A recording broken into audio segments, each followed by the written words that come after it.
Hello viewers, graphics স্কুলের পক্ষ থেকে আবারও সবাইকে স্বাগতম। আমি আব্দুল্লাহ রুহানি আছি আপনাদের সাথে।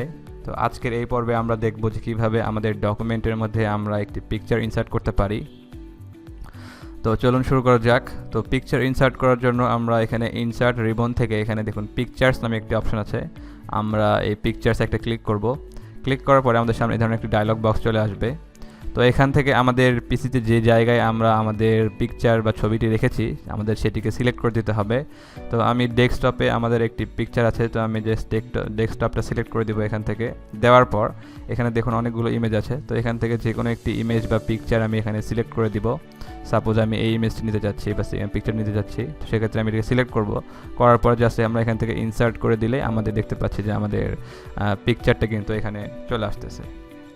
তো এভাবে কিন্তু আমরা আমাদের ডকুমেন্টের মধ্যে একটা পিকচার কিন্তু ইনসার্ট করে নিতে পারি। তো আমরা আরেকটিভাবে আমরা আমাদের ডকুমেন্টের মধ্যে পিকচার ইনসার্ট করতে পারি, সেটি আমরা এখন দেখব।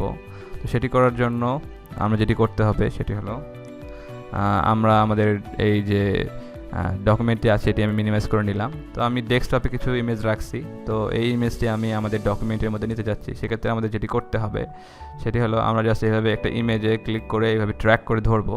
আমরা ইমেজটিকে ছাড়বো না, আমাদের মাউসের যে বাটনটি আছে সেটি লেফট বাটনটি না ছেড়ে আমরা জাস্ট আমাদের যে ওয়ার্ড যে ফাইলটি আছে তার উপরে আমরা আমাদের পিকচারটি নিয়ে আসবো। নিয়ে আসার পরও আমরা কিন্তু সেটিকে ছাড়বো না। আমরা নিয়ে এসে যখন আমাদের ডকুমেন্টটি যখন ওপেন হবে তখন আমরা এই যে অবস্থায় এই ধরনের অবস্থান থাকা অবস্থায় তখন কিন্তু আমরা মাউসটি ছেড়ে দিব। দেখুন সঙ্গে সঙ্গে আমাদের ইমেজটি কিন্তু ইনসার্ট হয়ে গেল। তো এখানে জায়গা কম থাকার কারণে আমাদের নিচে একটি পেজে কিন্তু আমাদের পিকচারটি কিন্তু ওপেন হয়ে আসলো। তো এইভাবে কিন্তু আমরা আমাদের ডকুমেন্টের মধ্যে বিভিন্ন ধরনের ইমেজ কিন্তু আমরা ওপেন করতে পারি। তো আশা করি সবাই বিষয়টি বুঝতে পেরেছেন। তো আজকের পর্বে এতটুকুই। পরবর্তী পর্বে আমরা এই ইমেজের আরও বিভিন্ন ধরনের ফরম্যাটিং যে বিষয়গুলো আছে সেগুলো সম্পর্কে জানবো। তো আজকে এতটুকুই, পরবর্তী পর্বে আবারও দেখা হবে। ততক্ষণ সবাই ভালো থাকবেন। ধন্যবাদ সবাই।